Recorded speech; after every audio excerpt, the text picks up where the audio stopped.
I've been working as an artist for 30 years, and it's not always been an easy life. Painting has got the word pain in it. But during my 11 years as a judge on Artist of the Year, it's been a joy to see other artists at work. Nice watching you paint. Thank you. And breathing down your neck as well. At times, it's even made me emotional. What Samira does, she brings magic to the process of painting. So I'm gonna get emotional. Oh, Ty! Judging on this program has been an unforgettable artistic adventure. Paint that. I don't know. With spectacular landscapes. I think it's my favorite location ever. Really? Yes. And glittering celebrity sitters. And begin. Oh my gosh. Very good. Along the way, I've had the privilege of meeting hundreds of talented artists. That he can do this is kind of mind-boggling. And the personality is just pow! 21 of whom have taken home the Artist of the Year crown. Morag Keister, Christian Hook, Wendy Barrett, Finn Campbell-Knockman. With winning commissions hanging on the walls of some of Britain's most prestigious institutions. It's beautiful. So how much? And now, in this new chapter, a select few are joining me to share some of their tips, tricks, and hard-earned lessons. In this first episode, I'll be introducing one of the most essential principles in painting: how to observe and understand tone.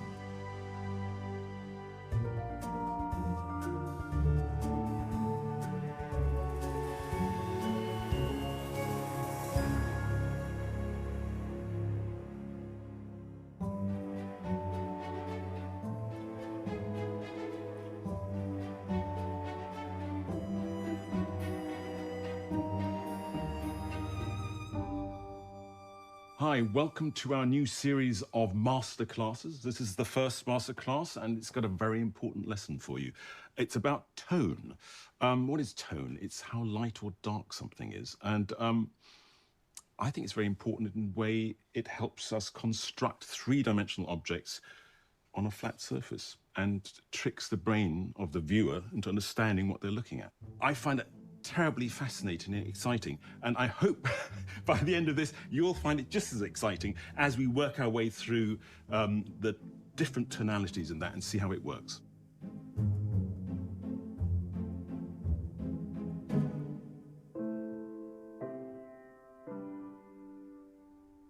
So, tones, lights and darks. So I've got this sphere and this box on the white surface here.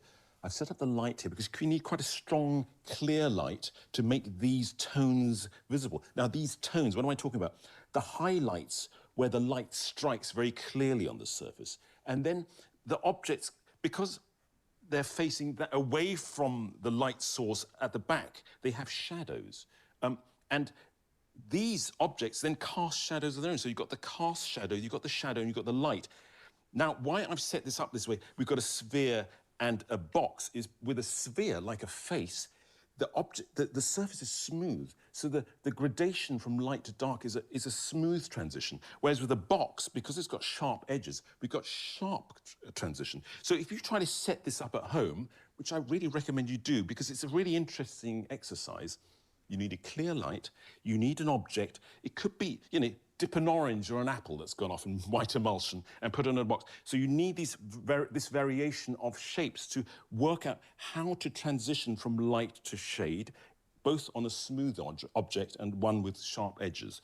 So this is a really important first lesson in how to make something appear three-dimensional on a two-dimensional surface, especially if you work in an illusionistic, realistic fashion like a lot of us in the portrait world do.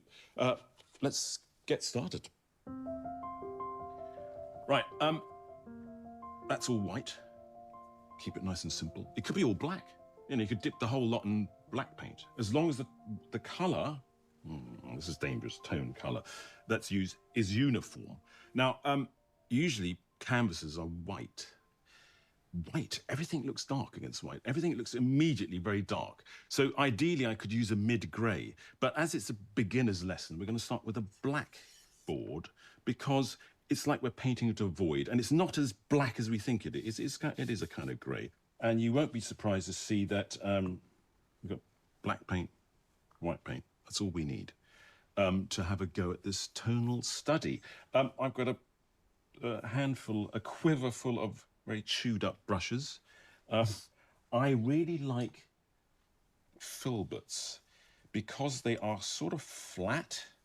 You can get a lot of paint down, but they also have an edge, so you can get a bit more detail on there. So let's see.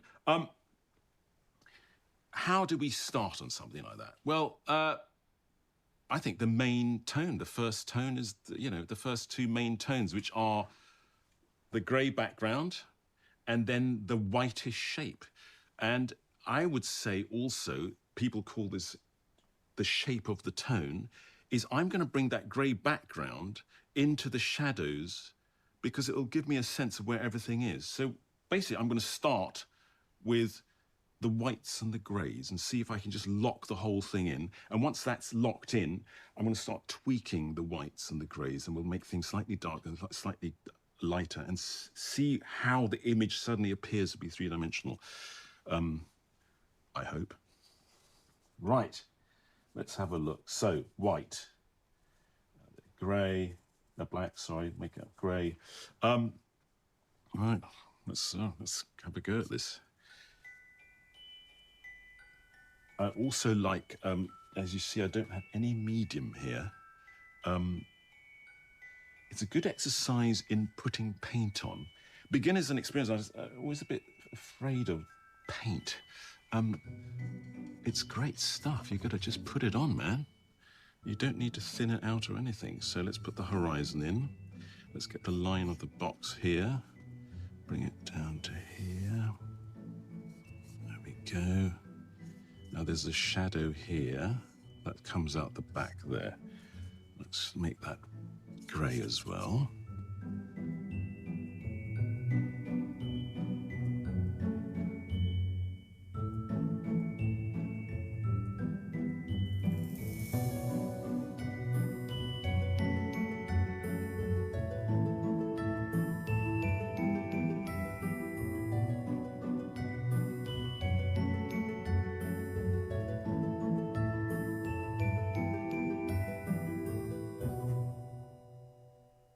Right, what's the grey like? Let's have a look. This is good. You look down here and you isolate the grey you're painting, and that's pretty spot on. Right, I've got to show you something. This is kind of interesting. Why I've done that, isolated the grey, is because things appear a certain tone in relationship to other things. So look here. I've got a board, rather badly painted from white to black. Now, look, I painted that grey tone. Look what happens if I put it on here. That's really light, isn't it, on that black one? Look how dark it is when I put it on here. It's exactly the same tone. So when I say you're trying to get the right grey, isolate it by looking down the tunnel you've made with your hand to work out whether the tone is correct. It's because when you look at it, it's always in relationship to all the stuff around it, and you won't get the right grey. Right, let's crack on with the background. So I'm blocking that in, being very free with it. Also a good lesson in, I've got a grey mixed up, I'm running out. I have to keep on mixing up more of the grey. It keeps your eye in. It keeps you concentrating. And I know it looks like I'm painting a door, but I'm not. Each mark is a conscious decision, and you want to make that conscious decision. It's got to be clear. How should I put it? People often neglect the way you put paint onto a canvas. It's like, it's just a colour. It isn't a colour, it's stuff. You've got to think of great painters, you know, Rembrandt, Van Gogh. They're all putting paint on. They understand how it works. You've got to put it on properly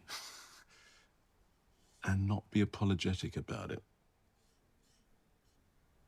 Right, I'm going around the object. What I'm seeing, funnily enough, is as I'm painting the grey around the object, I haven't, it's still very abstract, nothing's going on here. I see, because of the way the light is falling, that the grey gets darker towards the back here. So I've got to adjust for that. the gradations are incredibly subtle. They're very, you've got to be careful that actually, if I squint, that grey looks the same. It's only when I look carefully that I see that it goes slightly darker. So it's not a sudden change, it's a very subtle variation in tone. Right, let's put see, under the sphere, there's also and the back of the sphere is this grey.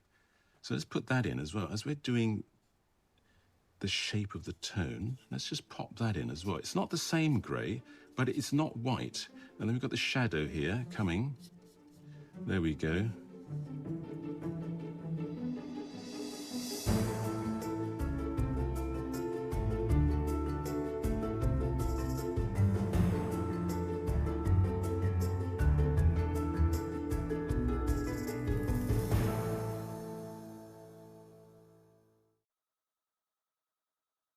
Now, we just blocked in the greys. We've got the shadows. We've got the shadows also in. That's gonna, that's very steep. I already messed that up. And then we've got this coming here. Right. So, right, okay, I'm going to get a different brush, put in the lights. I'm not going to be too precious about the relationship yet. I'm just going to pop this box in, and I'm going to put that, because we're talking about lights, I'm just going to pop that in here. There we go. Right.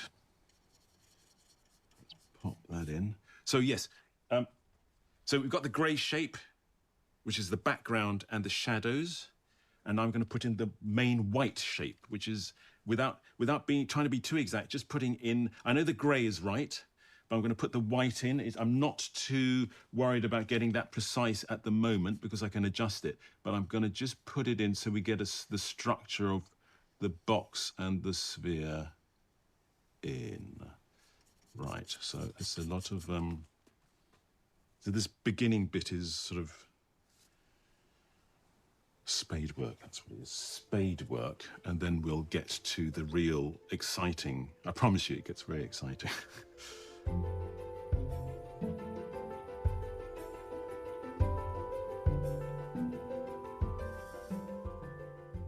There is a kind of habit when, I fall prey to it sometimes, where the object is round or and you start building it with brush marks, right? So you think, oh, the ball, the apple, let's say, is round, and you start making round marks.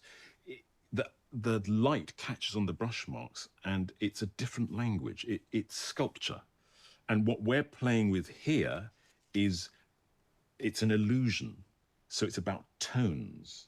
And so you're putting tones next to each other that vary slightly and trick the eye into thinking something's three-dimensional. If you start building as well, the brain doesn't understand which of these languages it's supposed to be working with. And as we are painters, we are producing an illusion. So try not to paint round things round. It doesn't work. It looks kind of clumsy. So not I've only got the difficulty of the sphere, but I've got this difficulty of this. Okay, I've got the edge here, the front point. Now I'm standing very close to the object, so the perspective is, man, it's difficult. So apart from tones, of course, you've got to be able to draw, and some people aren't very good at drawing, so it's a bit of a battle, but I'll get it right. So the idea is getting the box and the shadow that goes. Remember, I was talking about the sphere having a light side and a dark side. The sphere is also casting a very beautiful elliptical cast shadow, and so that's what I'm just drawing around at the moment. I'm drawing across the front of the box to this front edge where there's a very sharp, so unlike the sphere where the light turns in the dark very gently and there's a transition, it's very soft. Soft transitions. There's sometimes an itch to make it all smooth and soft by making it fuzzy with blending. That's nasty. You don't want to do that. You really want to put it, just get the transitions very soft by making the grades between the tones very subtle. It's very satisfying, and also means the surface of the painting is one. You know, if you're painting and then suddenly you're sort of smudging things, it just doesn't, the language isn't uniform. Now, this is a nice bit. So we've got the box, here we go, the box and the severe. Now, the box has got that sharp edge, as I said. There's a shadow being cast by the box that goes something like that. And then there's this background. It's here. There we go. Right. And the back edge of the box is here. And then we get that little that shadow here. Look at that. Okay, let's block that in, see what that looks like.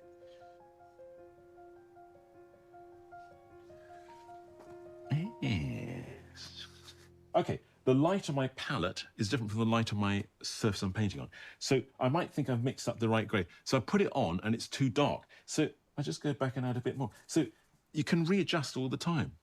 Right, I'm just going to step back to see if the drawing works. See, already we're getting a sense of where the light is coming from and where the darks are. Look how abrupt that looks. It doesn't, you don't understand what's going, it looks like a piece of apple that's had a bit cut out of it. That's what I mean about sharp transitions and soft transitions. So it's interesting, the more of the structure one gets in, of course, the more one realizes the drawing's a bit awry. So that's so I'm just doing some small adjustments to get the basic shapes right before I start adjusting the tones. I mean, oil painting is fantastically forgiving. I mean, it's a wonderful thing, isn't it? You can be a really crappy drawer and then you just paint over it and correct it. It's great. Painting's about constantly sort of adjusting and fine-tuning and, yeah, that's the fun bit about it. And trying to make it work. And so the box is now in place. Is the sphere right? I think the sphere is very difficult, so I'm going to try to get that in now. So what happens here is I'm going to pop in this side of the sphere. Let's see how good I am.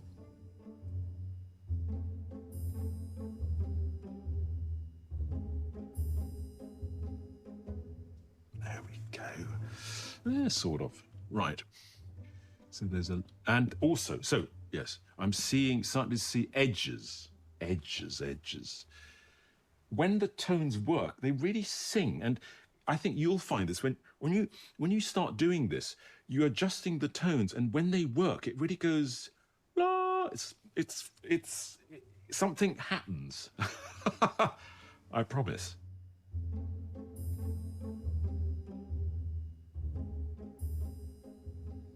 I put in the grey, as I was saying, the sphere, the edge of the sphere is going round and the white of the box is behind it. And I'm trying to get that tone, those two tones, to talk to each other so you get the sense of the sphere going round and the white of the box there. I'm going to work the grey edge in and then I'll work out of it to make it lighter. So let's have a look whether we can get this to work here. So it's here. And it's here.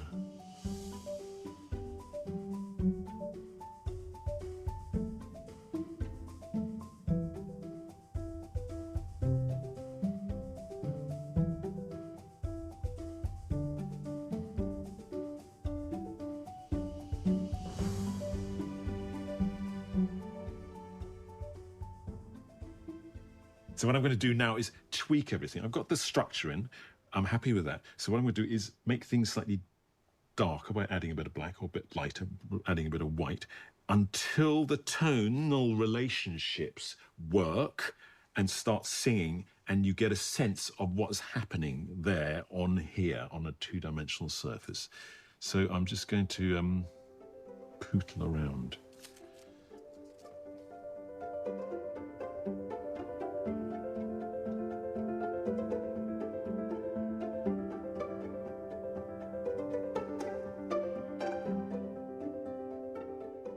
So I've enjoyed myself. I think it's making sense. I hope it makes sense to you. I hope the subtle arrangements of tones and their relationships make sense. and that you've been able to follow my thought process, however weird it is, a bit. And you can see how the subtle tonal variations help make something three-dimensional. Have a go. I mean, I'm going to spend a bit more time with this because I want to sort of polish it up a bit. But it's really exciting when things sort of lock into place and you suddenly realise, oh, this is actually standing there and this surface works there. And it's quite a magical moment when that happens. So remember, I started with the sort of two tones, the major tones, the background and the shadows and then the whites. And then I adjusted both to create this sense of illusion. It's a very important lesson in terms of understanding tone and sensitizing your eyes to tone if you're going to go into figurative painting. So do give it a go. And I hope you have as much fun as I do doing this. Good luck. If you'd like to find out more about these masterclasses, go onto our website, skyartsartistoftheyear.tv.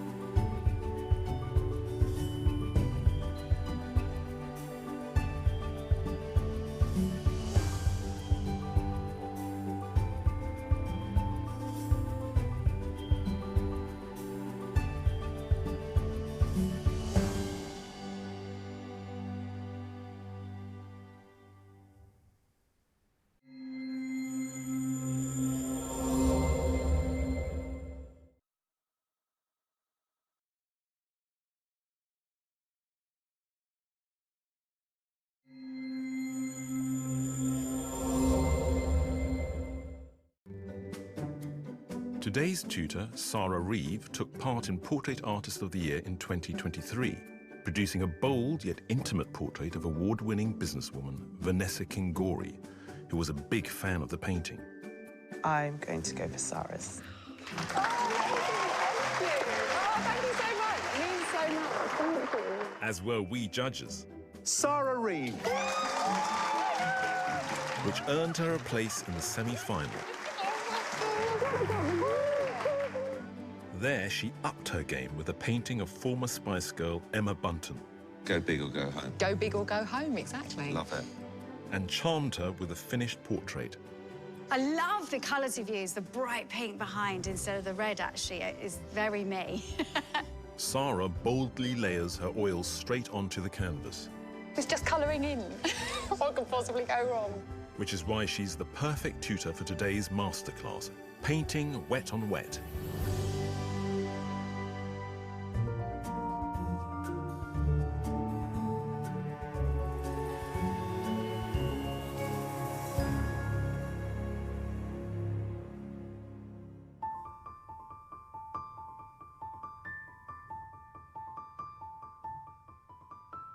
Today we're going to be looking at alla prima painting.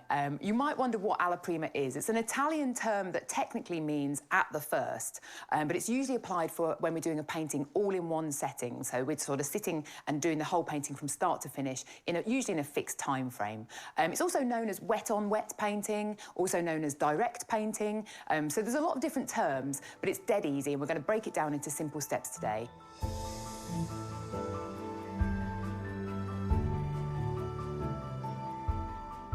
So we're going to get started on our first stage, the ground, and I can do that really simply. We're going to get our solvent, a nice big brush. This is just a fairly standard decorator's brush.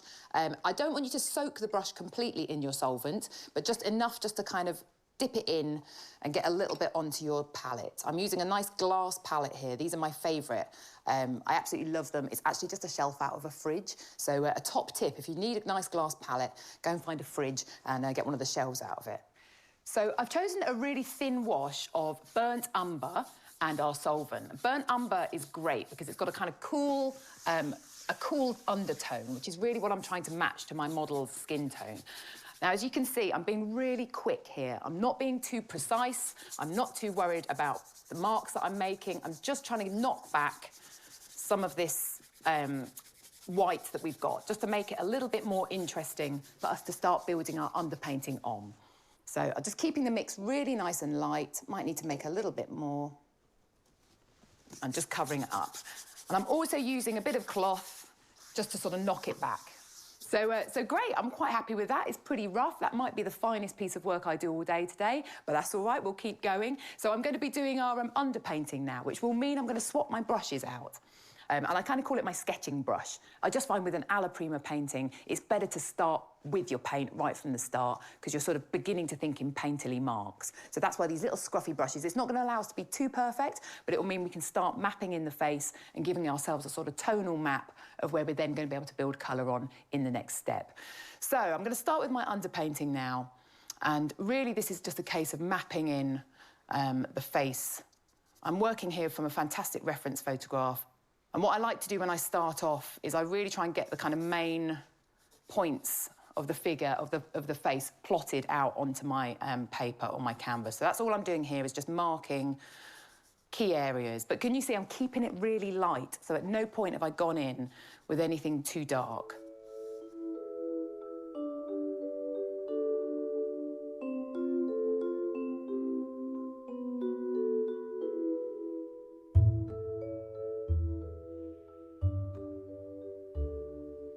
So I really do love alla prima, and I would really recommend that you give this a go if you're beginning to sort of learn how to use oil paint. I was sort of taught myself how to use oil paint during lockdown with the Portrait Artist of the Week that was happening on social media, and it was great. It was a really good opportunity to paint along and to paint some celebrities, and it just gave me really great inspiration to keep trying. So, and I was doing each one of those in that alla prima technique. I had to work at my dining room table and with my son homeschooling at one end whilst I was down the other end painting.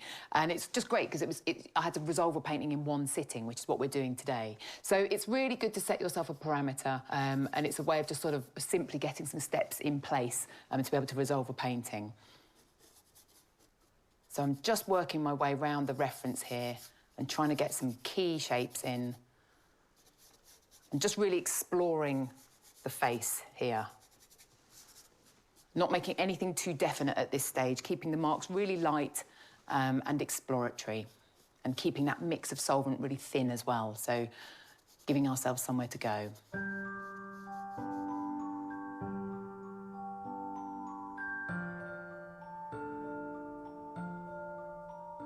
So the photograph that we're using here, a fantastic model, professional model called Nomi, who I've worked from in life as well. It's a great reference, and it's interesting about how you're drawn to certain references or certain photographs or certain models. And I really love this reference. It's a strong position, it's a strong sort of angle of the head. It's quite a challenging angle because she's slightly up and to the side. So it's going to give me a few challenges while I need to look really carefully at these lines here.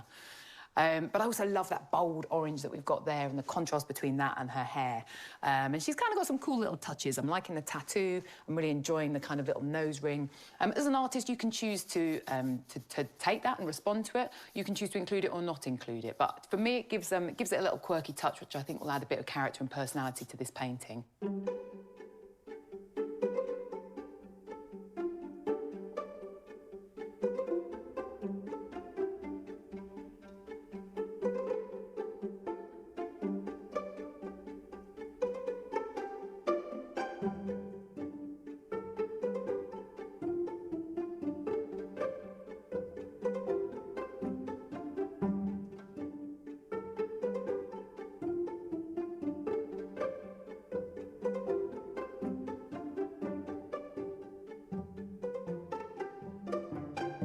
OK, so there's a number of things that I'd just like to sort of point out to make sure you don't forget. Something I see that's quite common is that people often forget about necks and shoulders.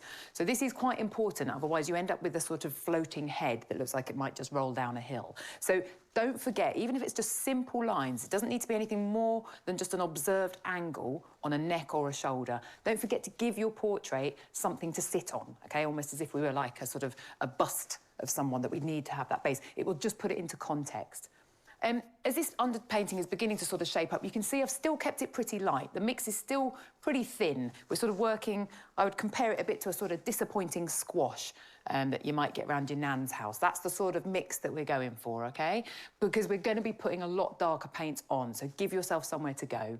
But at the moment, this is looking, I'm feeling fairly happy with where the angles are. There's some really strong lines here that I'm observing.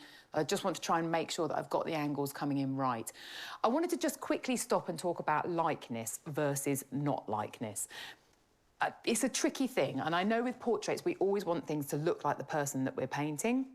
But when you're starting out, just be really kind to yourselves, because I think people really beat themselves up by going, oh, but it doesn't look like the person. Just try and get it to look like a person. If you're doing that, we're in the right ballpark, OK? So we're just kind of observing, responding, and continually just slightly adjusting marks.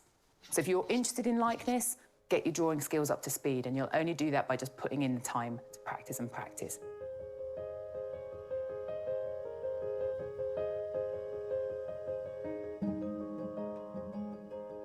I'm just in the final stages of this underpainting now, and I'm just blocking in a little bit of the darkest tone that I can see, just to give myself a little clue when I do start applying a bit more colour.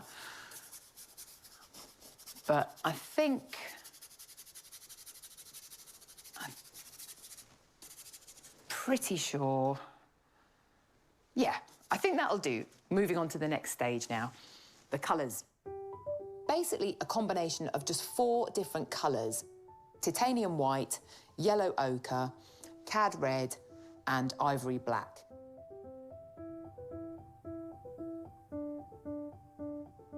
So I'm just going to choose a brush. I'm going to go for a larger brush now to start off with, because it's really all about blocking as much colour as you can in, looking at your big shapes and the sort of shapes, if you were to really squint, what you were to see first.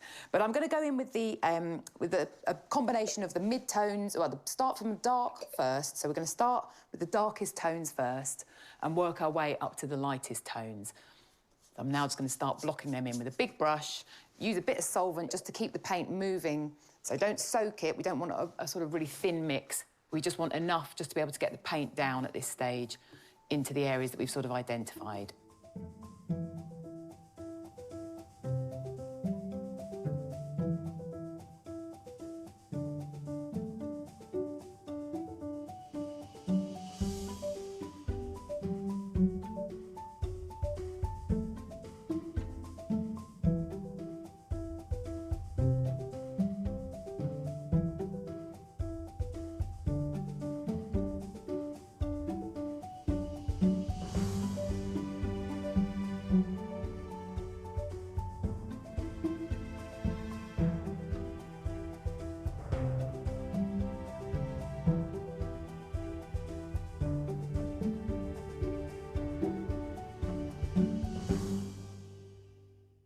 What I'm doing now is I'm just blocking in the largest areas of kind of mid-tone or dark colour that I can see.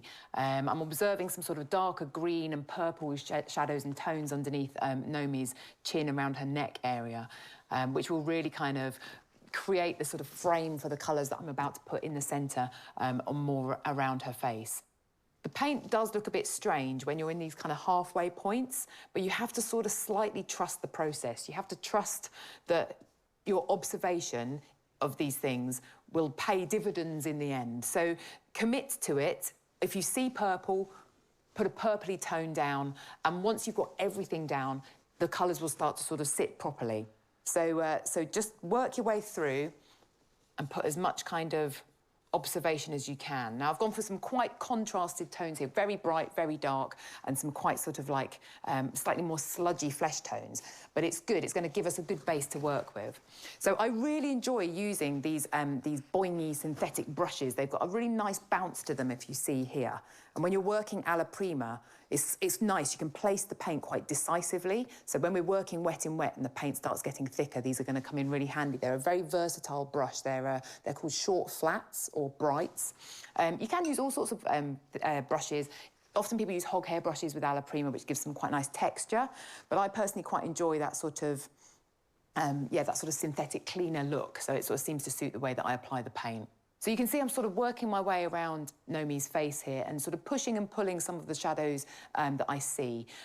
So that I've gone for the big shapes, the big dark shapes or the big colourful shapes, but I'm also slightly looking, there's not actually a huge amount of definition here on Nomi's face.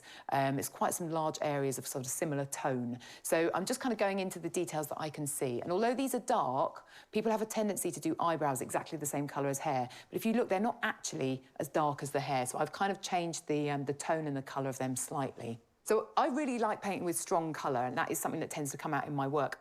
I love artists who work with a muted palette, but it tends to be not what comes out of my brush. So what I like to do on these stages is just put in a few kind of colour notes. So something that I might have seen. So I often find a bit of purple under the eye, purple and greens. These sort of little colour notes would just be enough for me to kind of have a clue of where I go. And I also am a really big fan of pink. I really love pink across the cheeks, the nose, the chin, just somewhere that I can just put. Now, it looks quite bright, but I just want it to be there, just to sit as a sort of colour note, so that when I'm kind of coming to apply my larger tones of colour, that I've just got this kind of indication of where I want these kind of sections to sit.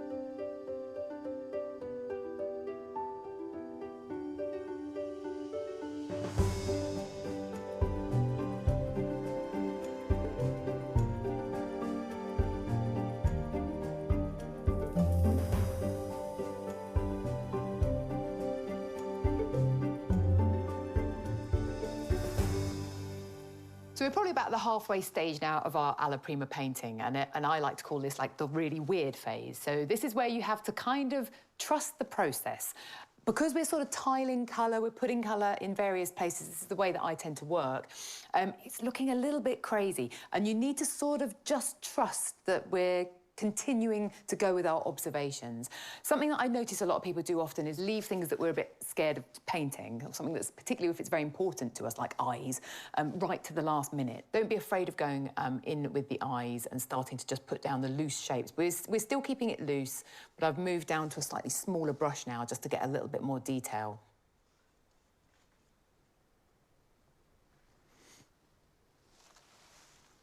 So we've got to the stage now where we've pretty much blocked in most of the dark and the medium tones and the light tones and where I really want the colour. So in an alla prima painting, this is something that we want to do. We want to get as much paint as we can in one sitting.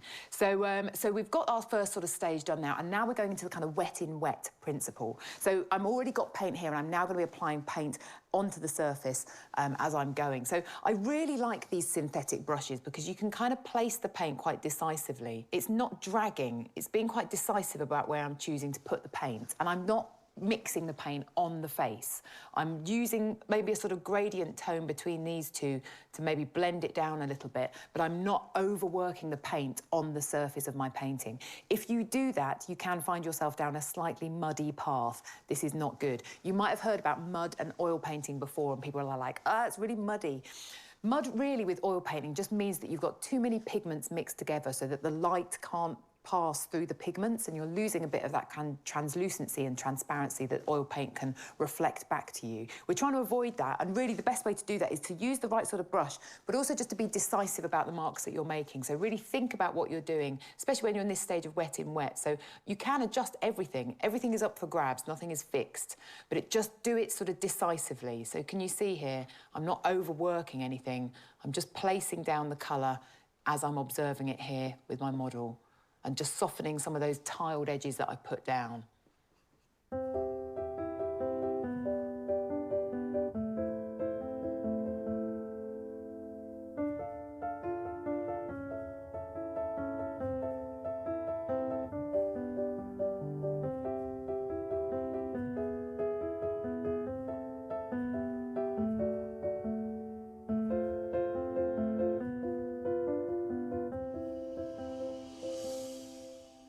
OK, so we're beginning to bring this to a sort of resolution. And remember, that's our goal today. It's not that we're sort of finishing on an exhibition-ready portrait. We are just doing a study all in one sitting. But we're just a little bit more attention to detail here on the eyes. I'm just using some tones that I can notice here around Nomi's eye, just to sort of draw a bit of attention and make us feel like there's a person there. So remember, the whites of eyes are not white. That's going to be the biggest tip you can take home from this. The actual white of an eye, if you hold it next to a piece of paper, is not white, OK? So looking at our reference image here of Nomi's lovely eyes, they're really great big eyes to express. You can see that there are different tones on either side. So this is lighter here than it is there. So make sure you reflect that in your painting, because it will come across better than if you just put a white in both sides of equal tone. It's always going to be dark underneath the lid, because you've got that shadow of the eyelid that's coming down. So those little touches are going to make your eye feel a lot more realistic. I also quite enjoy pushing this bit here. Feels a bit crazy, but that is where the blood flow is going into the eye. So you can just add a little bit of a nudge there, and it actually reads quite nicely. So yeah, pay a bit of attention to your eyes, it'll be worth it.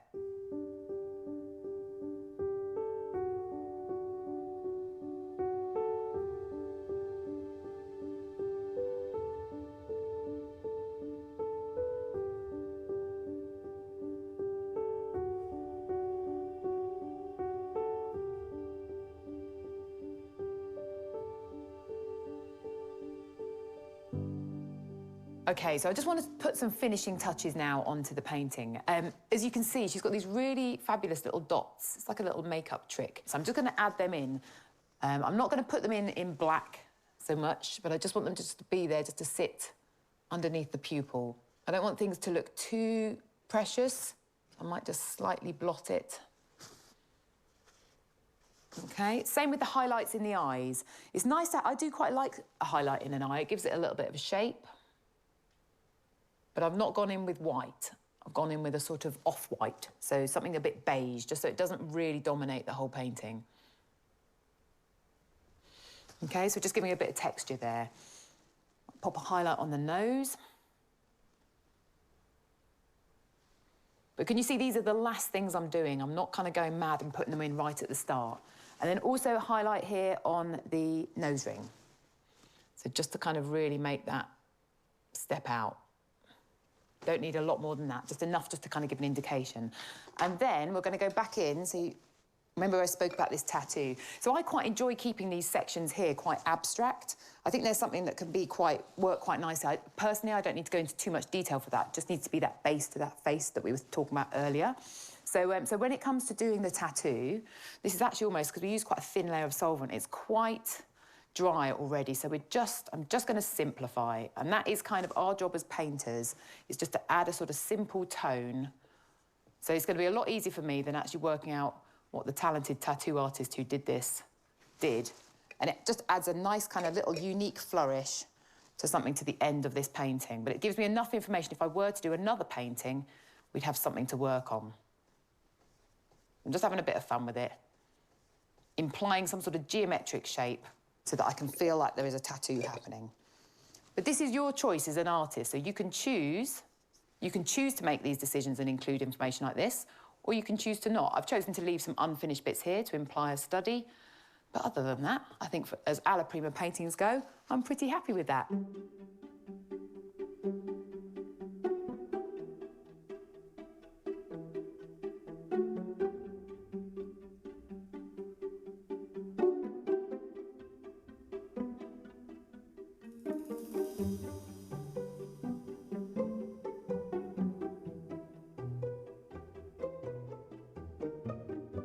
So give alla prima painting a go. It'll teach you to be really efficient with your mark making, with your colour, and it will help you really to embrace unpredictability. So it's going to be really important for your practice, whether you're starting out or whether you're a bit more experienced. But yeah, give it a go.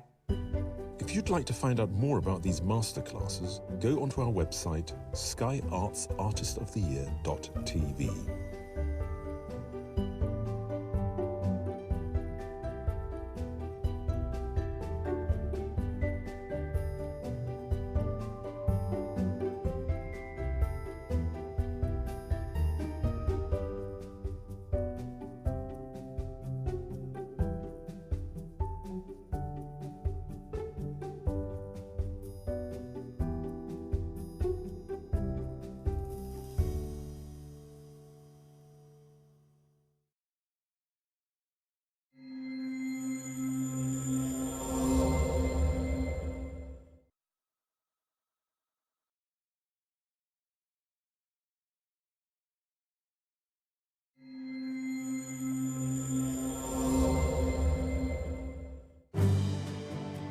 Our tutor today is Adebanji Alade, who we first met in 2015 on the very first series of Landscape Artists of the Year.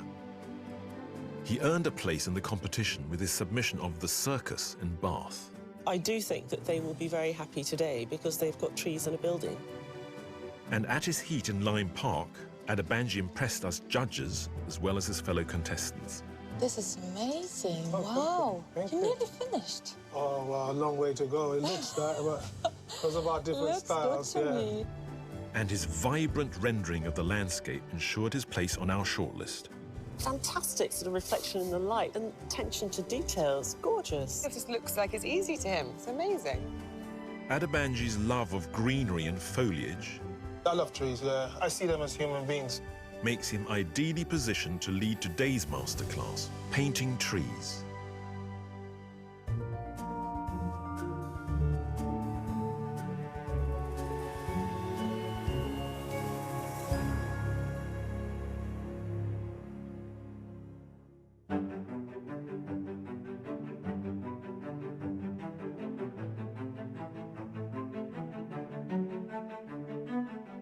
Today, I'm going to be taking you through the process of painting trees in a landscape.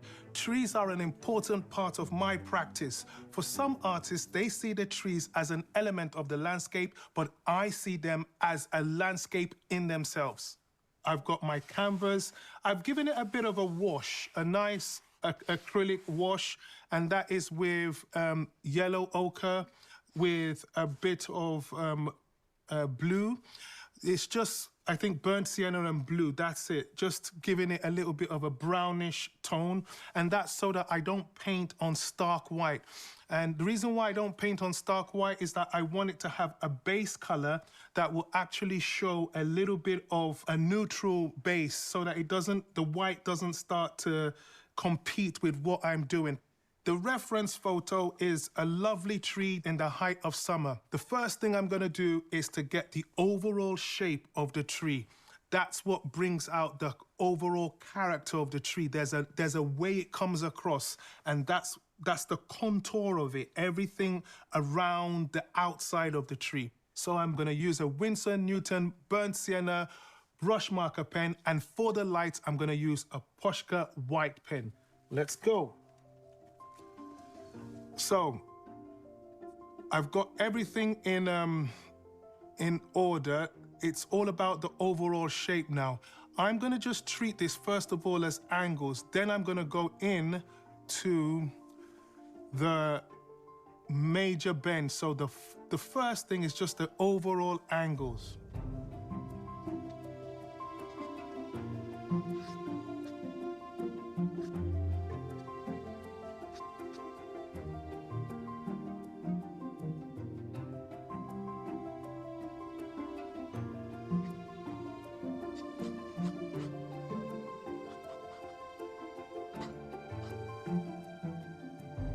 Now I'm going to go for the exact contour shapes because I've just broke it down into angles. So I'm just going to go in and get everything on the external, everything externally for the tree. And I'm treating this purely like a drawing, like a sketch at the beginning. I mean, most artists will go straight into this stage with their brush, but the sketcher in me is what keeps me just sticking to a marker and a Posca pen at the beginning. But every artist has what they like, and this is the way I like to approach it. So now I'm going for all those little nuances of curves and just every turn and twist for the tree.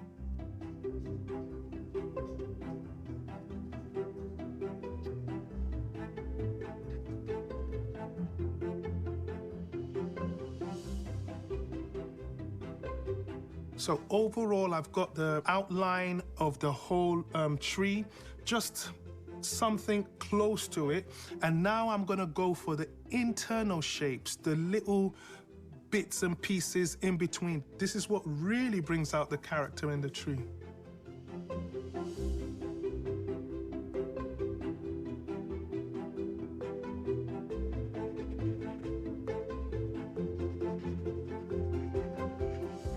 So as I'm going along, You're going to notice that some places are being filled up with some broader washes with the pen. Those are the dark areas. And the light areas would remain as the bare canvas. So it's going to take form. It's going to start having this three-dimensional feel to it, even at sketch stage.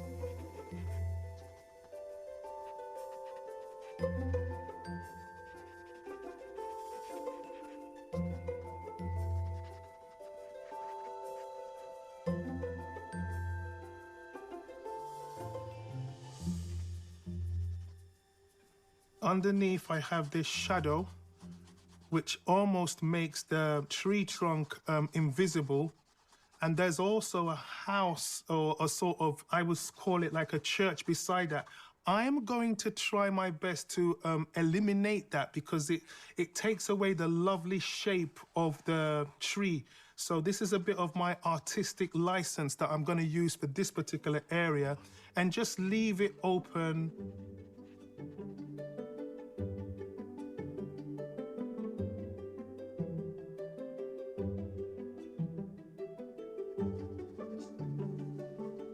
So now I'm with a darker brush marker just to bring out the dark tones within all these internal shapes.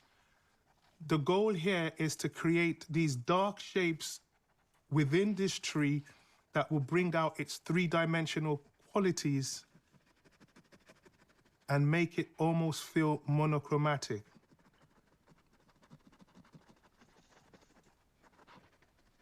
This is all to prepare me so that the painting process will be easy for me to do, because then I would just put the tones right where they need to be. I would know where the darks are, I would know where the middle tones are, and I would know where the lights are. So this stage is crucial just because it helps me map out within those internal shapes where the tones are.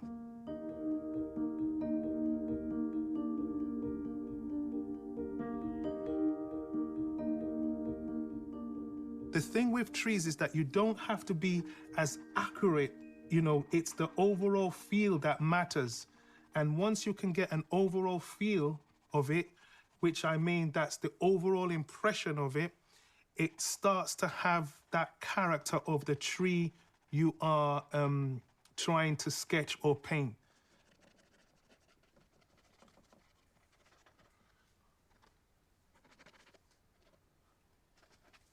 So now I'm going to come in with the Posca pen and I'm going to create light shapes within the tree where the lights go.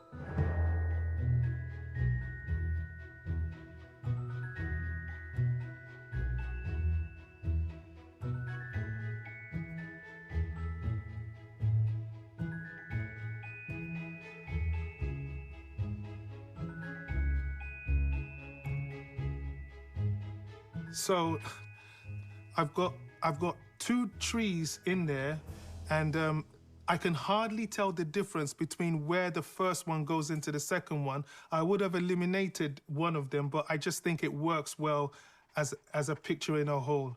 So if you wanted to do this at home, I think the key thing, first of all, for you is to get a situation where the picture shows good light and good dark. And I call that the value of the picture. Good value, having a nice light tone, middle tone, and dark tone. While I'm working, I've decided to bring on a black brush marker just to increase the tones.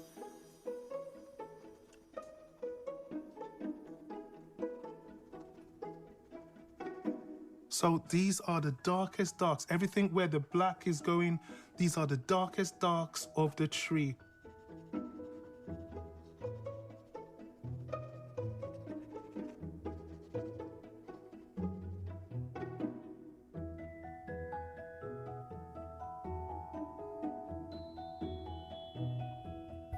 But being able to get this sketch form right is the ticket to be able to get the painting right. So I'm a big fan of sketching something first, getting it to feel right so that when it comes down to the painting, that's gonna make my job so much easier.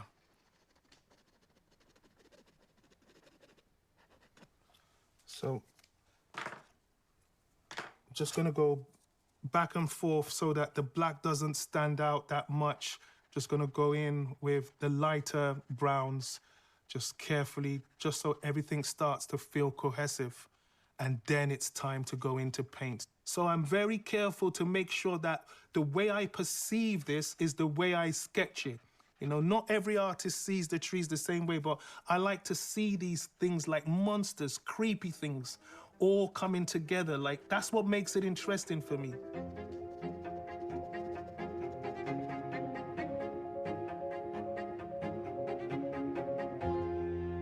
Every tone, every shape, everything that needs to work has been done at this stage. Now, all this tree is calling for is paint me, baby, paint me.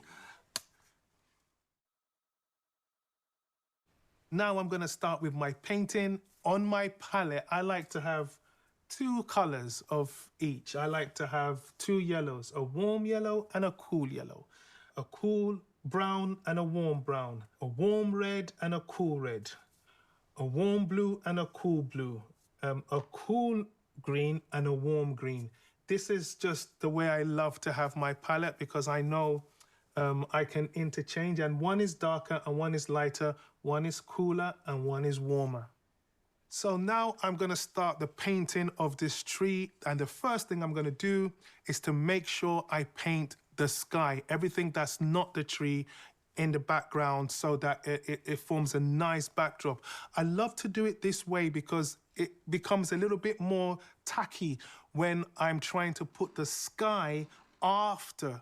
I think because the tree is in front of the sky, it works better that way because the sky is a backdrop, so it should come first and then paint over. Doesn't mean that I can't put these air pockets in later on, but it just means this particular tree, I need to paint the background first. So that's what I'll be doing.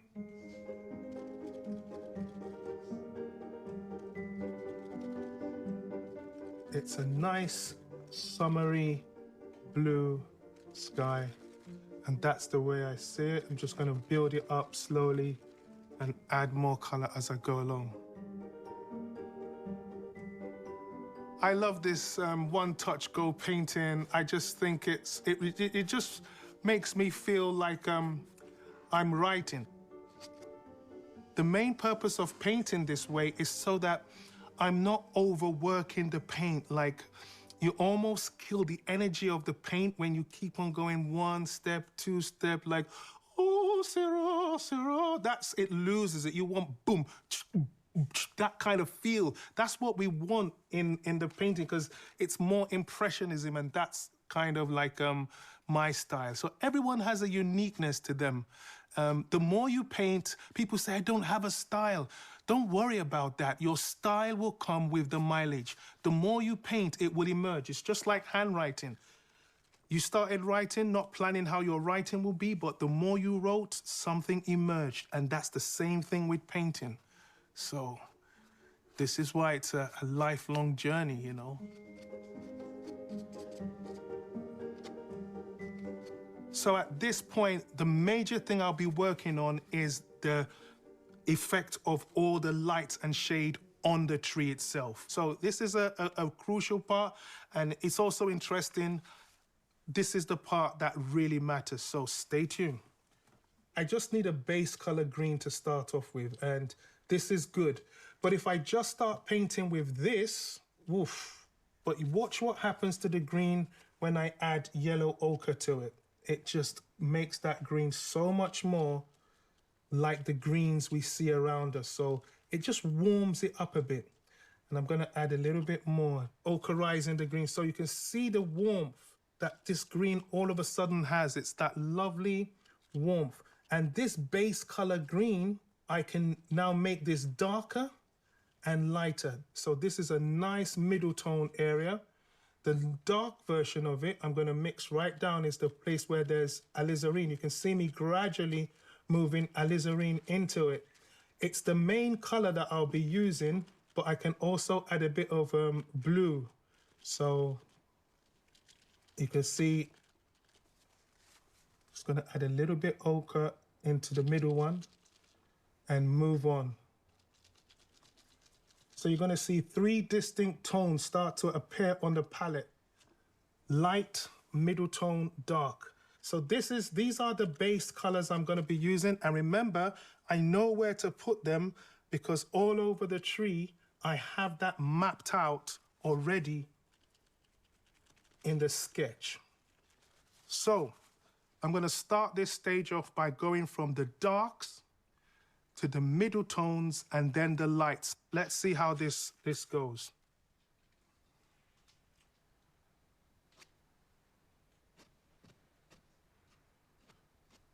And the way I paint the tree with the strokes of how I move the strokes is exactly how I feel the tree is. You know, it has these leaves coming down. Some of them move in a drooping direction. And that's the way I'm going to be wielding my brush. There's going to be a feel to it that the brush strokes have a feeling of the movement and the way the tree actually drops, the character of it.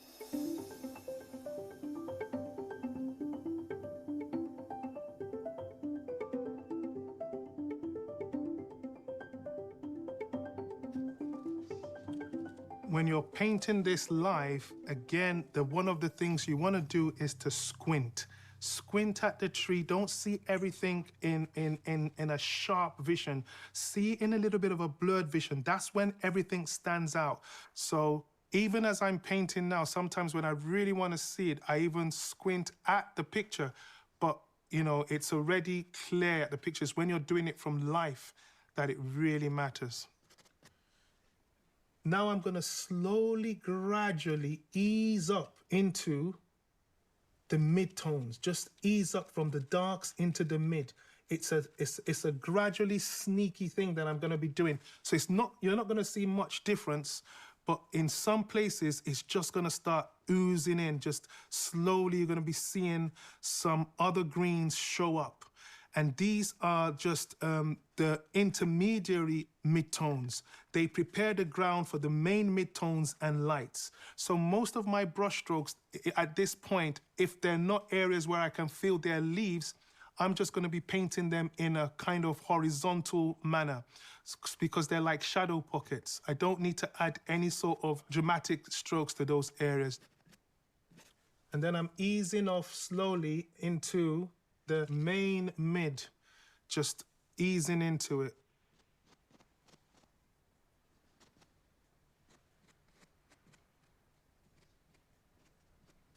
So far, I've been working with one brush, and this is a number 10 Filbert. It's a lovely number 10 Filbert.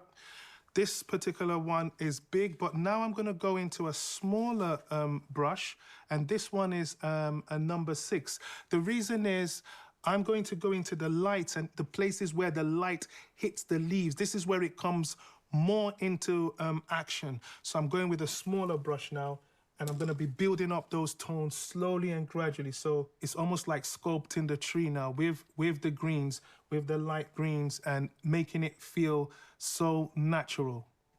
So they're just little taps in the way they move, just little taps.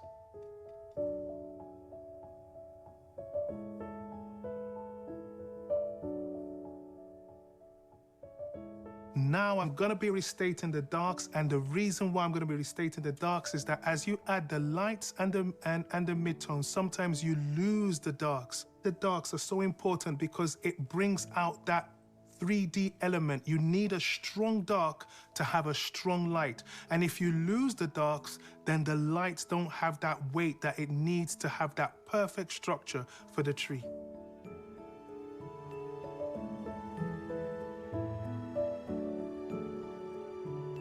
Right, so at this point, I want to make sure I do the grass and the shadows just to tie up the bottom part of the painting.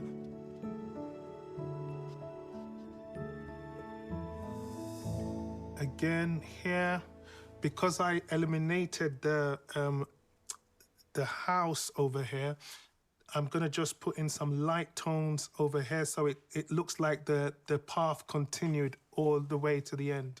So just a kind of lightish tone to go through, just like that path continued.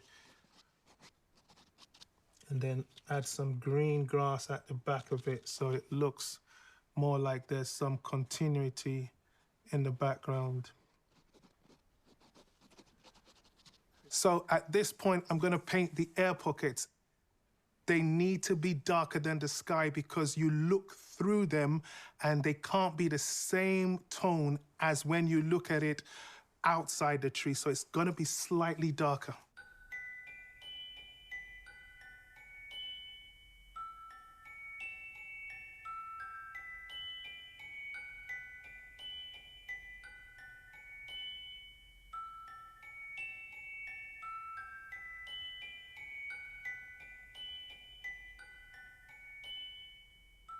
Right, I'm really pleased how this has come out today. My main goal was to capture the character of the tree, the effect of light on it, and to have some rich, strong shadow shapes. All of this make the tree solid and has a very profound presence. Now, I hope you've learned a tip or two to be able to paint these trees, whether from pictures or from life. The key thing is to just make sure you enjoy the whole process and give it a go. If you'd like to find out more about these masterclasses, go onto our website, skyartsartistoftheyear.tv.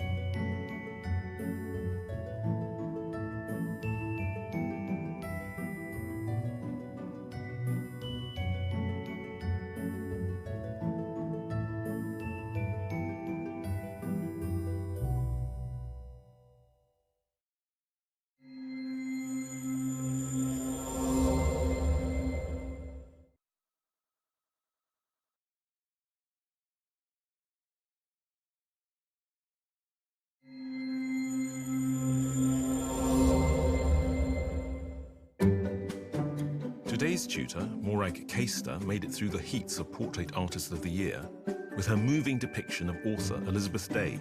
Morag's a really exciting young artist. I love the quality of her paint application. I like the unusual nature of the sinuous line that she gives us. In the semi-final, her remarkable portrait of singer-songwriter Rebecca Ferguson earned her a place in the final 3. We have a regal presence here, and there's just the sense of the person, and that's what great art is about. And it was her commissioned portrait of fiancé Genty, followed by her painting of former Deputy Chief Medical Officer Professor Jonathan Van Tam, that saw her crowned Portrait Artist of the Year 2022. Get in there! It just has to be Morag. This is what portrait can be. It can really be fascinating and exciting and thrilling artwork. For her winning commission, Morag painted actor, broadcaster and national treasure Sir Lenny Henry for the National Portrait Gallery's permanent collection. I'm too excited. Too excited. Shall we?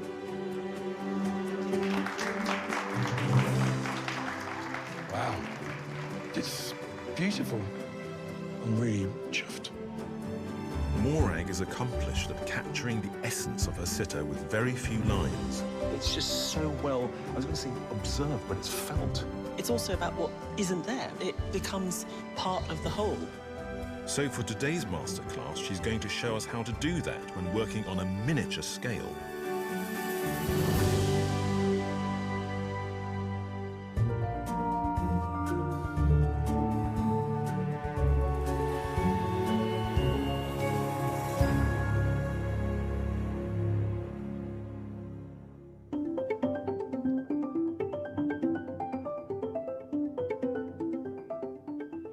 Today is all about miniature portraits. This is an exercise that I really love to do in preparation for a larger, more ambitious portrait, and it lets me assess what I'm looking at. It lets me acknowledge the colors that I'm seeing, the shape, the composition, the mood, everything about the portrait, it just gives me a little practice run without draining all of the energy that I have for that novel experience of a new painting. I'm going to be using a pencil for the lines in this case, but feel free to use a small paintbrush or a pastel or a pen, anything that gives you a nice line. And then after that, we'll be moving in with some color. So to begin with, I'm going to just assess the composition. And what I really like to do with these miniature portraits is, as we're going so small, we might as well get the whole picture. So it will be a full body portrait, and we're going to aim to get the sofa in as well. So I'm lucky to be working with a live model today. I've got Adrian here with me, and I'm going to just take a look at Adrian and figure out where the best place to start is going to be. So I'm going to start here with Adrian's elbow, which is just holding him onto the sofa. It's a really nice contact point, and it will kind of show the weight of him in that sofa.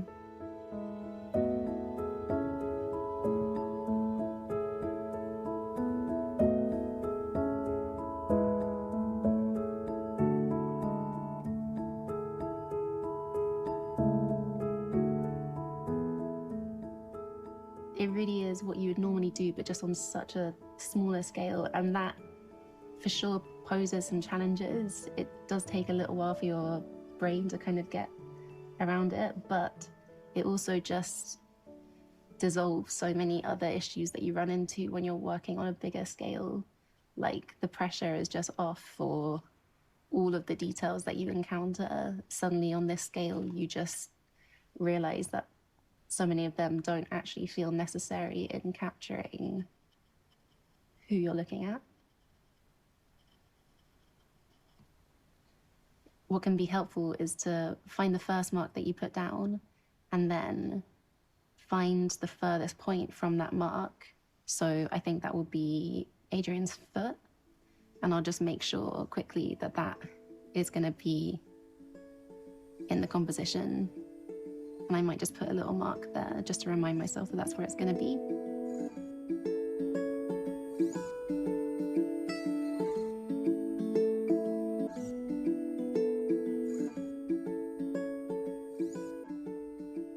The really liberating thing about working on this size is, yeah, like how much detail it kind of removes from the situation. What that does also mean, though, is all the marks that you do put down are very heavy with information. They communicate a lot and they stand in for a lot. And so you can do this exercise really fast, but you can also take your time and really think about the marks that you're putting down.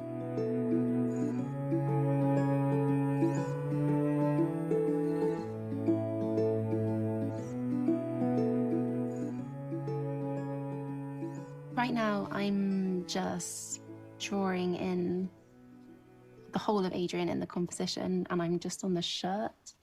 I'm just getting in these little creases.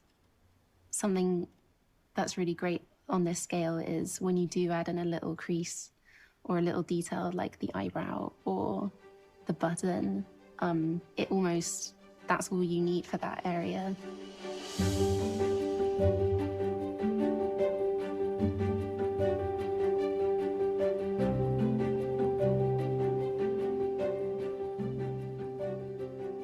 So now I've finished painting or drawing in the kind of whole figure. I've got all of Adrian in there now, or as much of him as I feel is necessary at this stage.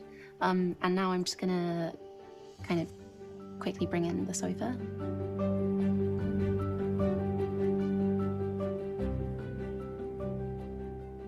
Something that is really nice about including the sofa in a small piece like this is that it just creates a sense of the place so quickly. And you'll see what I mean, especially when we move in with the color. You just very quickly get a sense of who this is and where they are just through the weight of them in all the creases of the sofa with all the clothes around them.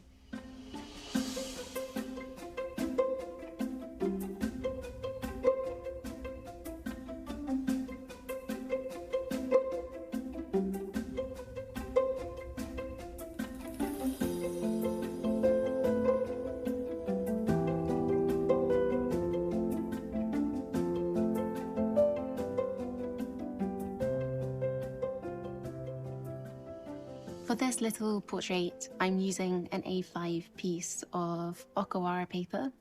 It's a handmade Japanese paper, originally made for printmaking. However, this makes it perfect to use for oil painting and also just drawing in general because it has a really beautiful textured side to it.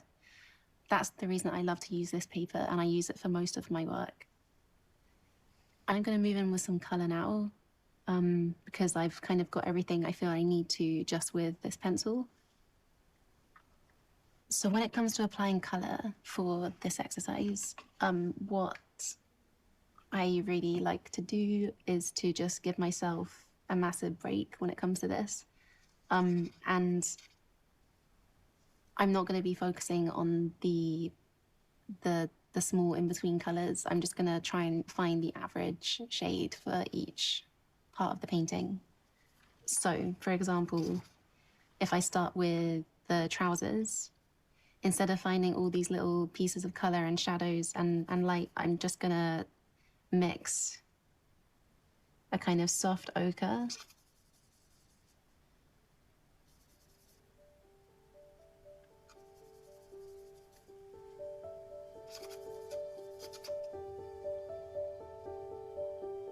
And then this bit is really fun. I'll just go straight in and color in that entire area.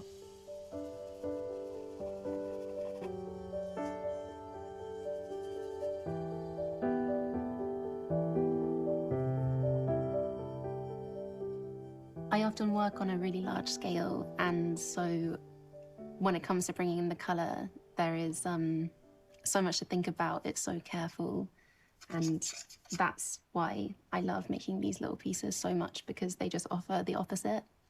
And the only thinking I have to do is choosing the color or mixing the color. It's so fun to be able to work in that way from time to time.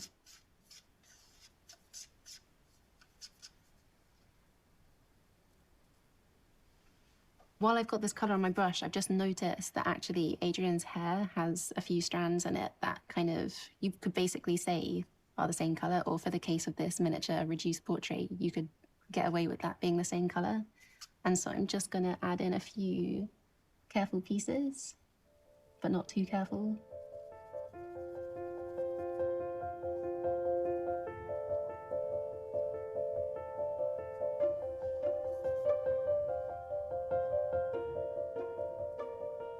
And already that's starting to feel like Adrian's hair.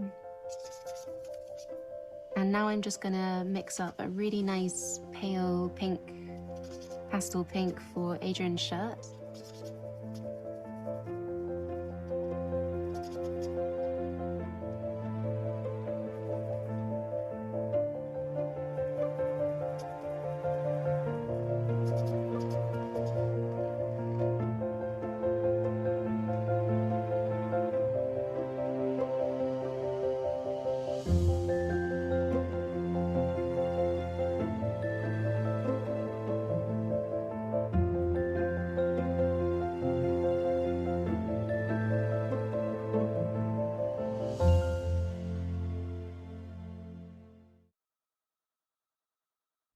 I'm about to paint Adrian's bright turquoise socks, and I'm just noticing all these little marks in the top of them in the stitching that if I were doing a large-scale portrait, I would definitely want to include. And even though I'm not putting that down here, it's something that I've been able to process and sort of register as important information for me.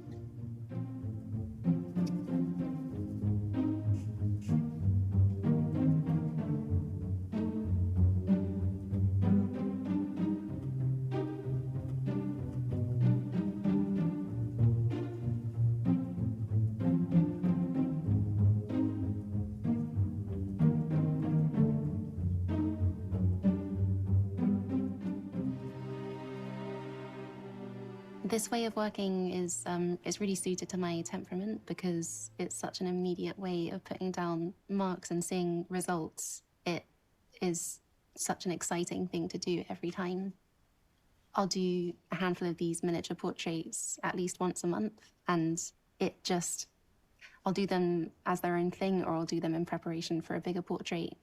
And every time, it just really invigorates me and makes me remember all the things that I love about painting. And as this is such a fast way of working, you can do this on the go. You don't have to be at home or based in your studio to make this kind of work. You can get out your sketch pad on the tube or on the bus or at a cafe with your friend having coffee, and you can just do a really quick 5-minute portrait. You just need a pencil and maybe some colored pencils. So I'm just mixing up a kind of nice bright white for the sofa. I'll take quite a bit of titanium white, and I would just add in a little touch of ultramarine blue.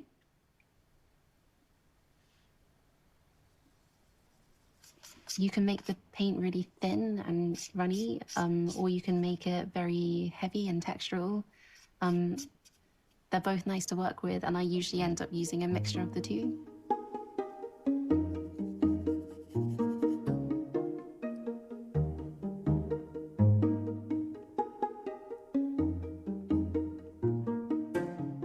All right, so this next bit is just the last item in the composition before I move on to the skin tones, and it's just this yellow blanket underneath Adrian's elbow.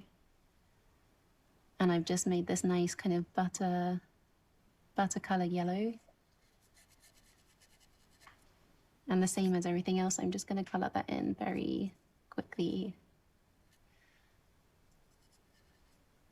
I think working with colors in this way is really useful and really wonderful in terms of getting an idea of what colors sing together and what works together in a way that you enjoy personally. When I'm usually working on a larger portrait, I will try and be very truthful to the colors that I'm seeing. And this exercise, as I'm just focusing on the average of the colors, so it's not quite the color that you're seeing, but it is at the same time. But it's not as precise as it usually would be for me.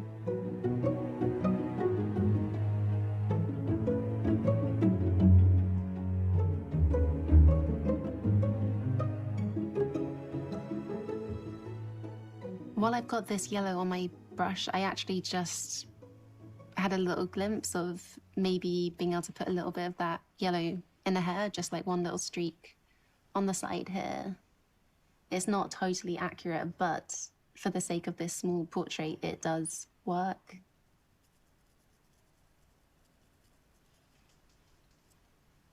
And that tiny streak of hair leads us perfectly into approaching the skin tones. And so for this, I'm gonna be working in some smaller pieces of color.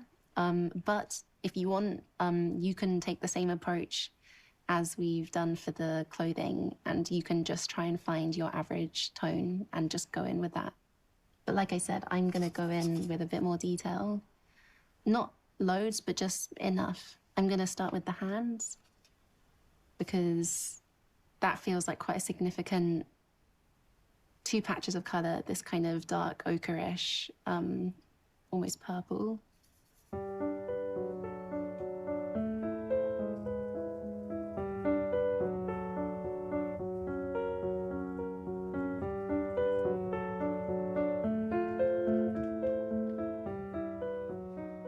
Again, because I've got that color on my brush, I've actually just realized that that can just stand in for this strand of hair.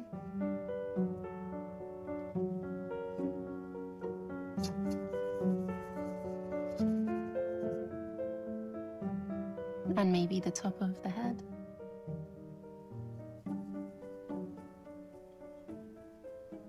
Working this way, I'm, just making fairly reckless decisions pretty quickly. But because of the scale and the speed at which you can work, it really allows you to do that. And often I find what that gives me is it almost shows me that my subconscious or the instinct in me, it kind of actually knows what it's doing. And that's a really nice thing to be reminded of when you're working, I guess, intuitively. I'm gonna paint this little pink ear.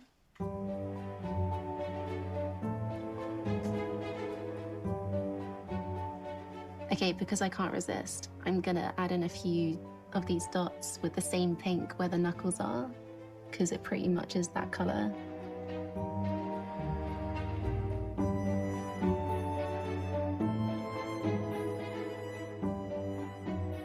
A tiny bit on the neck.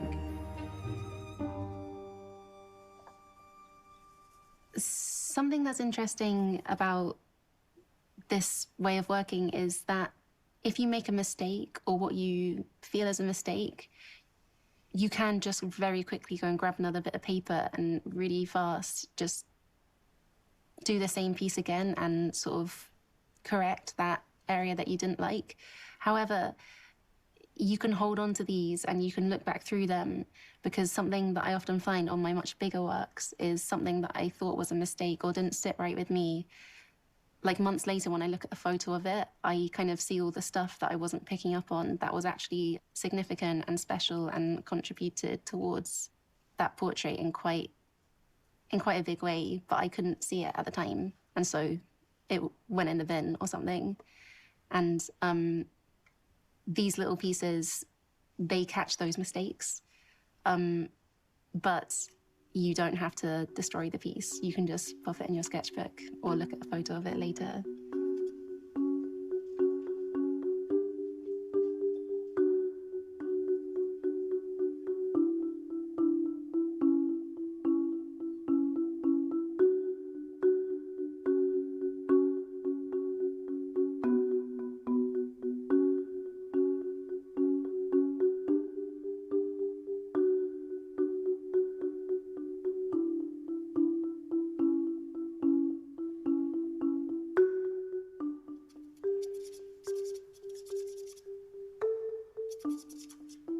The last bit of detail that I really can't resist putting in is just this very pale purplish beige, which I've just mixed up here.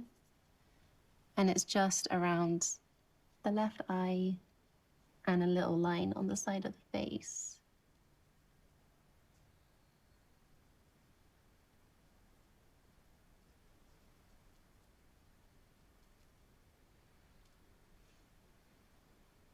Maybe just a tiny bit on one of the fingers.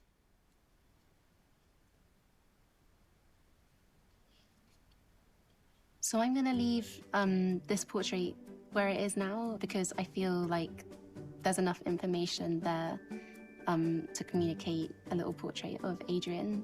And hopefully working in this way has shown you that you can make a portrait of something very complicated and reduce it down into something much simpler, but still full of information and life. I hope you've been inspired, and why don't you have a go at making your own mini portraits and feeling the same liberation that I do when I make them. If you'd like to find out more about these masterclasses, go onto our website, skyartsartistoftheyear.tv.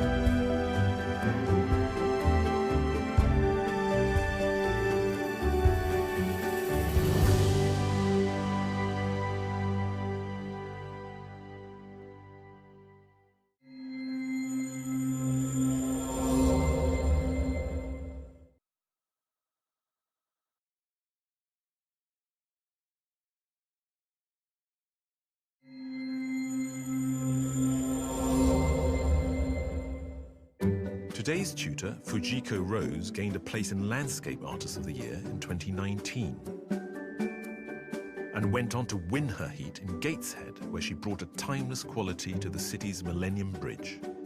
The way in which she's used the white of the paper to define the arc of the bridge, it's very elegant. In Cromarty, her evocative drawing captured the haunting beauty of the oil rigs. It's really about an artist responding to what she was seeing. I've never seen any work like it. And after a long night in Battersea, her striking night view of the power station and a breathtaking commission drawing of Lantony Priory, ultimately won Fujiko the Landscape Artist of the Year title. It's just really fitting that we've got an artist who's ready to go out and do it properly.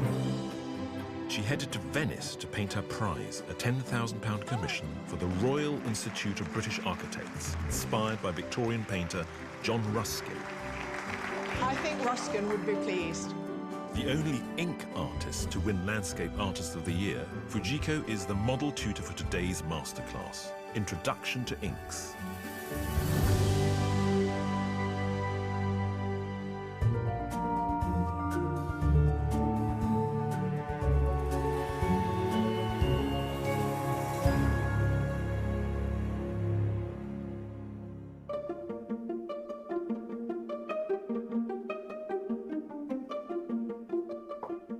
Today I want to give an introduction to ink, and I'm going to use a landscape as a way of showing you different techniques, and by the end of it you should feel comfortable enough to experiment yourself and have a go.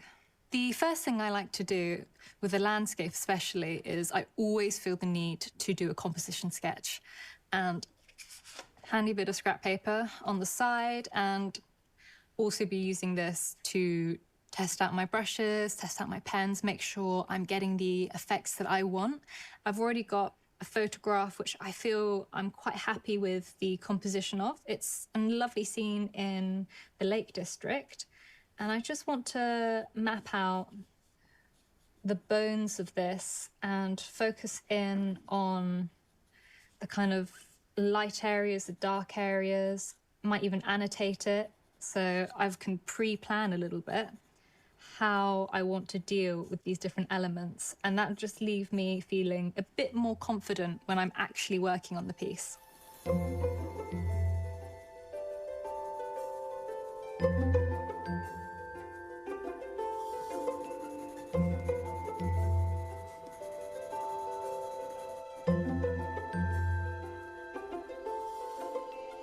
I really want to show you masking fluid today and all the different effects that that could create, and so I'm pre-planning where that's going to be.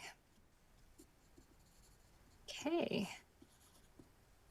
And for me, that's enough for me to know what my plan of action is. And so I'm going to map out on this piece of paper so I know exactly where I need to draw, and really emphasizing that you want to feel comfortable with your layout before you start inking. And so this part is important, so I'm just going to go in with my pen, though I do quite often. I'll put my pencil in the middle of my page like this, maybe like this, so I know roughly where it is, and I'll sometimes put it on my photo like that, so I can see roughly that the top of this mountain is 3/4 of the way up the paper. So if it's here and about there. Sometimes you can start with a very light sketch and then you can go on top of it a little bit darker just to refine it, but not too strong. Just loosely mapping the shape at first and then going in with a few more strokes. Just very basic initial shape blocking.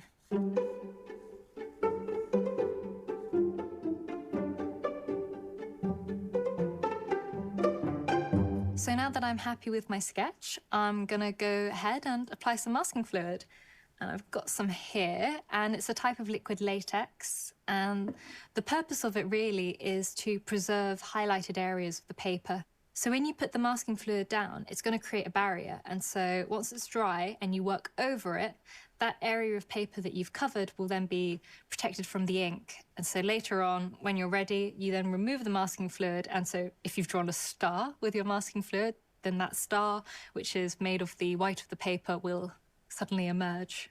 Firstly, what I will do is with this brush that I'm going to use is I'm going to coat it first in some soap. I think typically like dish soap is best, and just coat it up, otherwise it will get damaged. So you just want to dip a little bit, and you need to work fairly efficiently with masking fluid because it does dry quite quickly.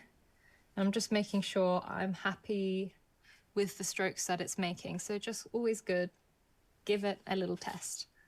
So now I'm happy with that. I'm gonna go ahead and start putting it down, and I'm gonna work top down so that I don't accidentally put my hand on top of it when it's still drying. And so starting with this snow that I have on top of the mountain, and this is the perfect thing to use it for. So following along. So just treating it as if you were drawing in white. So that's the best way to think of it. Pretend you are drawing with a white pen.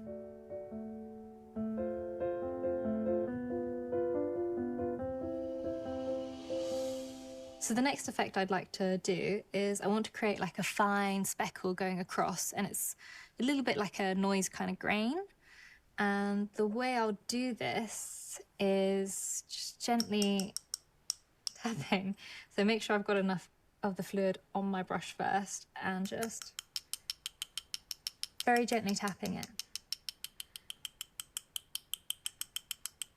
And for this piece, I don't mind if it goes beyond this mountain range. I think I'll probably give this grain across the piece, almost like an old photograph, like that nice noise and slight wearing with age effect. Just a little touch more here. And I think I'm pretty happy with that. So it's important to let the masking fluid dry, because if you work on it when it's still wet, it will not protect the paper, and actually you're much more likely to then stain the paper or rub it in, so then it'll be difficult to remove. I'm going to go in and draw these kind of bushes at the front. There's no leaves. This is a winter scene, and it's all kind of these spindly bits of branch, and they're all so layered up.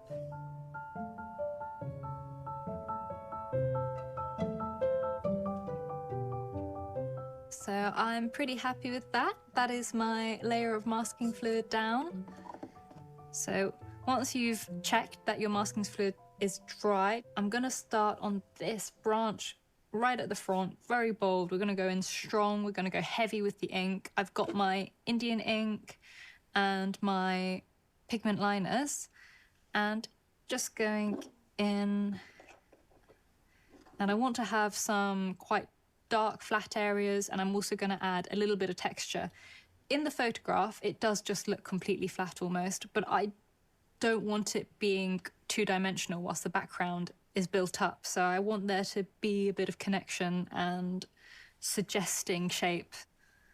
So the first thing I'd like to show is with the dip pen. And the beauty is, unlike the pens which do run out, you can just keep going. I've had this for years. And so with a little pot of ink, you can do a lot. And I just want to show the variety in lines that you can get. So we can get very fine here. And you can also have nice kind of wide areas. And so that variety allows you from, in just one line, so much can happen. So going in with this shadowy outline, I always say draw the shadows first. And so I'm just letting my pen go in and jaggedly go down. I'll be filling this bit in with a little bit of ink also, but just to get this nice sharp edge using the pen. I'm not worrying too much if it looks a little bit odd, because it all does come together.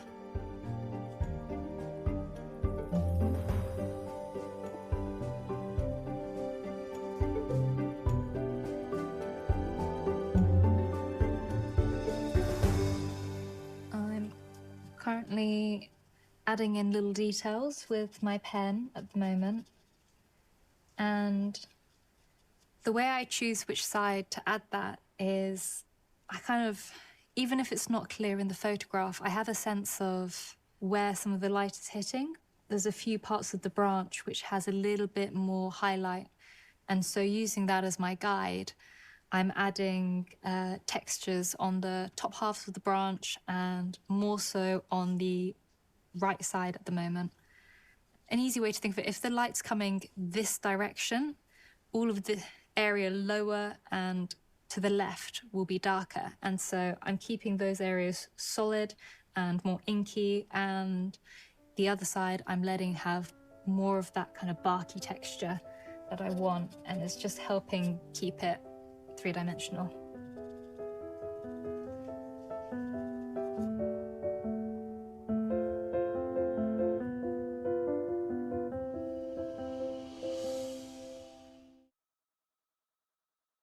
This branch that I'm doing at the front here, it's really quite strong and a little bit dominating, actually, and it's very much framing this top half of the picture.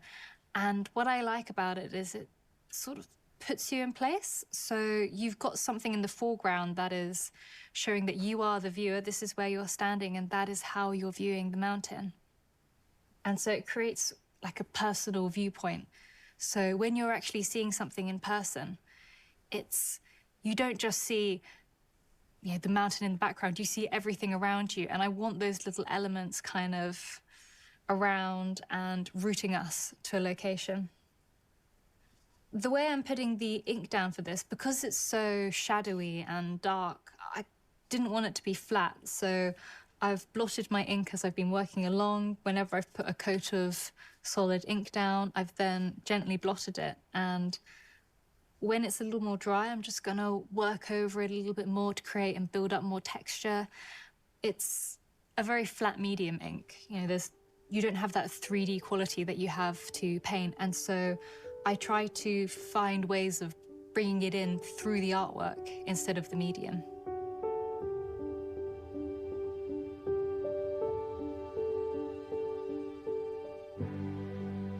For me now, all the branches are finished. I think this is enough. There are more on the reference photo, but we can't draw every little bit. And personally, I think it would be a bit too busy.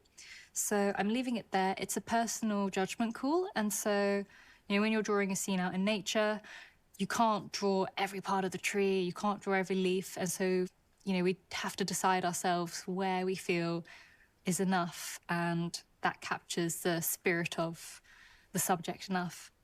The next stage is going to be actually more kind of dry branch, but it's a different effect. So before we've gone solid, we've gone dark, and here this is all very just textural building. We're not really going to fuss too much about every little detail. It's just going to be about creating a bit of grain and building this area up, because later on, when I remove the masking fluid, we can just fill in those little details and that will make it look neater. So first I'll start off with a pen, purely because I am going to work over it in brush also, but if I work with the brush first, I'm going to have to wait quite a while for it to dry before I then put the pen to paper. So I'm always putting my pen down onto dry paper. We've got lots of little bushes, so if we think of these bushes as little hands, so we've got little hands and then all these branches are spraying out into different directions, and so that's how I'm going to put my lines down. So drawing outwards from a center, we've got a little imaginary bush in our head and just adding texture. And I'm going to go down with my pen and then I'll add more with my brush after. So you can see the masking fluid is down and it's going to be protecting the paper here. And I'm just comfortably working on top. I'm not worrying about it. I'm just drawing what's behind.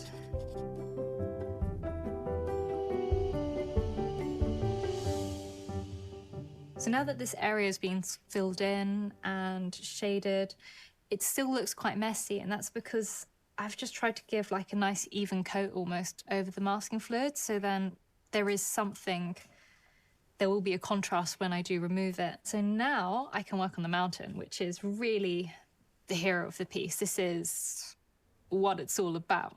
So I want to make sure it's bold, it's got the right amount of detail, and you want your eye to be drawn to it. I'm going to start with my brush for the mountain, and I'm just gonna use this very kind of old, scraggly oil brush. And so the oil paint brushes have slightly firmer bristles, and that's quite good for keeping, it has its very specific sort of texture, and it makes this lovely kind of uneven, splotchy effect, which will work really well with some of the areas of this mountain. I'm going to start on the shadowy side. So this side is going to be quite covered. If I go in first with the brush, it means that I'll see what I'm happy with, and I might not need as much detail as I might put down if I were to put the pen first. So sometimes when you do pen first, you end up adding more than you actually need. And so just going in with this brush, and I'm just moving along with the mountainside, and then in other areas, just dabbing it a little bit. Really playing with the movement of my hand to create different textures.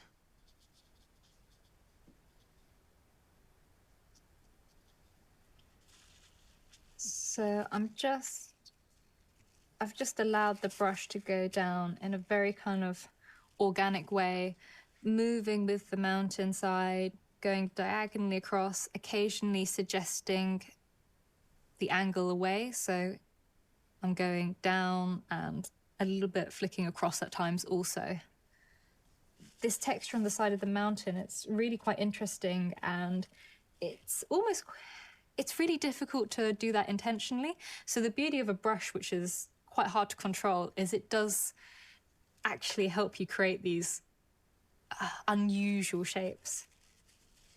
I'm not blotting evenly across. I want some areas to be a bit darker. And also with a little bit of, sometimes I've got it scrunched up and I'm just sort of dabbing here and there just to create this sort of mottled texture where some areas are darker, some areas are lighter, and it's a little bit uneven. And so that irregularity is really quite a nice extra dimension to the piece. So as I take this brush round to the other side of the mountain, I'm still creating the same effect, but I think I'm going to blot a little bit more, make it a little bit lighter. And also, whilst I have been moving my brush to this diagonal, I'm now sort of flipping it over and it's going the opposite direction as it's the other side of the mountain.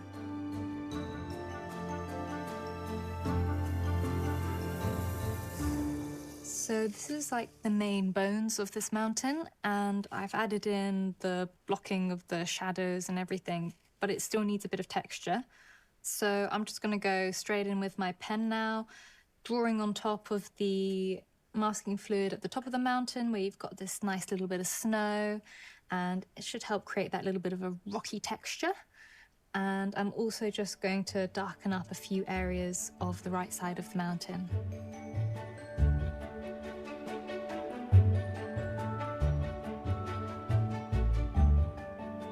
So the very last thing to add in now are these mountains in the back, and they are really far away and they're quite faded and you can't see any specific lines with them. And so I'm just going to go in with a brush and just very gently suggest that the detail, using a very wet brush, so then it's all just, in a way, the lines are quite abstract.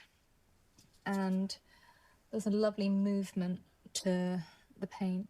This is one of the good examples of the versatility of ink and how, depending on how you use it, you can create these effects which are really good for all sorts of scenes and textures.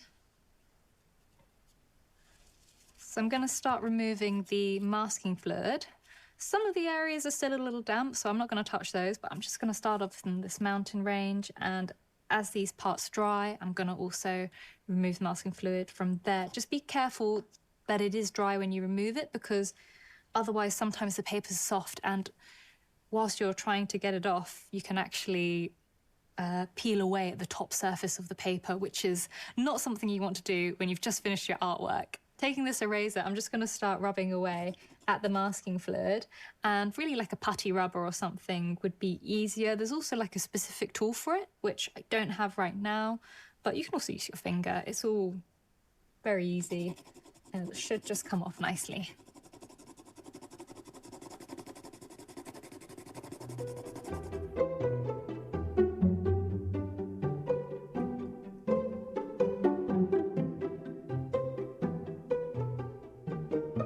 So now that I've made a mess of the table and finished my drawing, I hope you've enjoyed this introduction to ink and that it's encouraged you to have a go and experiment and create your own artwork at home.